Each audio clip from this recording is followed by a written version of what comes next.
90% kawasan Taman Perindustrian Minyak dan Gas Sipitang Sogip telah diluluskan untuk pelaburan, sekaligus mencerminkan keyakinan tinggi pelabur terhadap potensi industri Sabah. Menteri Perindustrian, Keusahawanan dan Pengangkutan Datuk Iwan Penedik berkata beberapa lagi pelaburan yang diluluskan dijangka memulakan projek di Sogip pada awal tahun depan. Saya percaya akan ada beberapa lagi pelaburan yang telah diluluskan yang akan dapat memulahkan projek mereka di Sogip ini pada awal tahun hadapan, dan saya amat yakin Sogip akan menyumbang hasil kepada Sabah dan terutamanya menyediakan peluang pekerjaan yang begitu banyak kepada graduan tempatan kepada rakyat Sabah, khususnya di daerah Sipitang ini.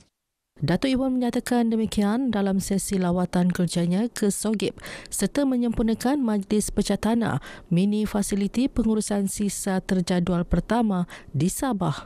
Menurut beliau, pembangunan fasiliti bernilai 1.1 bilion akan dilaksana secara 4 fasa dan menjadi keperluan kritikal bagi menyokong pertumbuhan industri secara mampan dan selamat.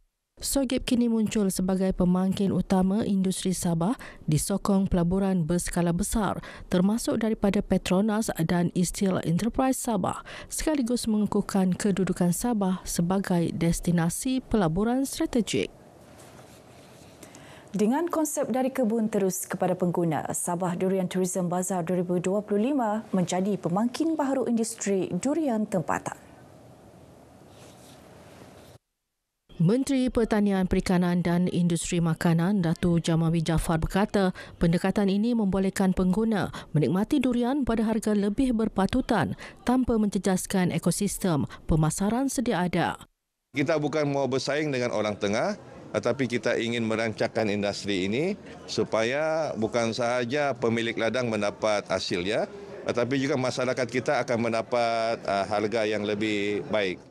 Bazar menampilkan lebih 50 gerai jualan makanan, minuman serta hasil industri makanan tempatan termasuk buah-buahan segar. Selain merancangkan jualan hasil pertanian, penganjuran program turut memperkukuh sektor agropelancongan luar bandar.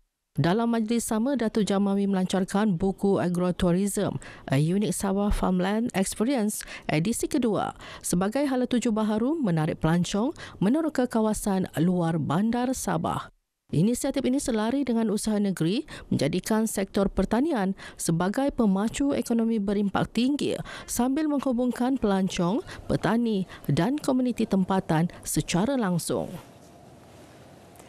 Tawau merekodkan 261 kes kanak-kanak memerlukan pemeliharaan dan perlindungan sepanjang Januari hingga November 2025, sekaligus mencerminkan keperluan mendesak terhadap langkah pencegahan dan intervensi awal di peringkat komuniti.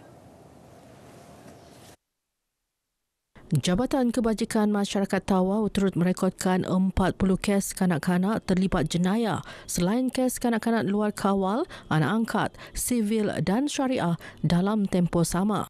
Pembantu Menteri Wanita, Kesihatan dan Kesejahteraan Rakyat, Datuk Rina Jainal berkata, statistik ini membuktikan isu keselamatan serta kebajikan kanak-kanak tidak boleh dipandang ringan dan memerlukan komitmen berterusan semua pihak. Beliau merasmikan program advokasi perlindungan kanak-kanak daerah Tawau di Tawau. Datuk Rina mahu program diperkasa bagi memperluas jaringan ejen pelindung kanak-kanak di peringkat komuniti, seterusnya mengenal pasti kes berisiko serta menyalurkan bantuan awal.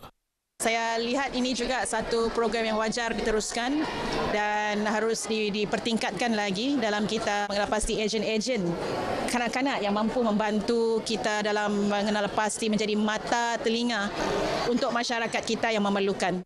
Dalam perkembangan berkaitan, Datuk Rina menyambut baik cadangan had umur penggunaan media sosial bawah 18 tahun bagi mengelak pendedahan berisiko terhadap kanak-kanak. Beliau berharap garis panduan berkesan serta peranan ibu bapa dan komuniti dapat memastikan perlindungan menyeluruh terhadap kanak-kanak. Kerajaan Perpaduan Sabah yang terbentuk selepas pilihan raya negeri ke-17 dilihat berpotensi mewujudkan pentadbiran lebih stabil dan konsisten. Fellow Kanan Fakulti Sains Sosial dan Kemanusiaan UMS, Profesor Madya Dr. Muhammad Noor Mat Yazid berkata, meskipun masih di peringkat awal, perkembangan semasa menunjukkan kerajaan negeri berada pada landasan kestabilan. Tapi kita akan lihat beberapa tempoh masa lah. Tapi saya percaya dengan apa yang berlaku akan terbentuk kestabilan kerana bilangan ahli dewan undangan negeri yang agak besar. Matlamat kita supaya kestabilan berlaku, pembangunan lancar, masalah-masalah dapat selesaikan. Tidak ada sebuah kerajaan yang lengkap. Mesti semua itu akan mesti ada cabarannya. Dr. Muhammad Noor turut memuji kepimpinan Ketua Menteri Datuk Seri Panglima Haji Jinor yang berjaya meredakan ketegangan politik pasca pilihan raya sehingga membentuk gabungan kerajaan lebih stabil. Sabah katanya berpotensi menikmati pentadbiran lebih konsisten sepanjang penggal ini sekiranya kerajaan mengekalkan fokus dan penyampaian dasar yang jelas kepada rakyat.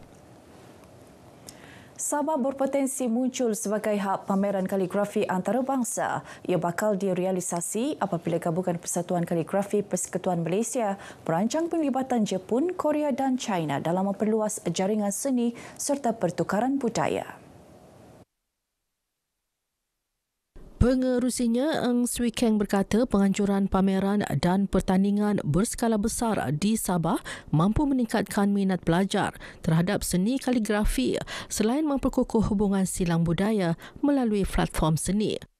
Bukan saja di peringkat Sabah, tapi menggalakkan itu pelajar dan itu kegemaran kaligrafi dari Semenanjung atau dari Jepun, Korea dan China datang.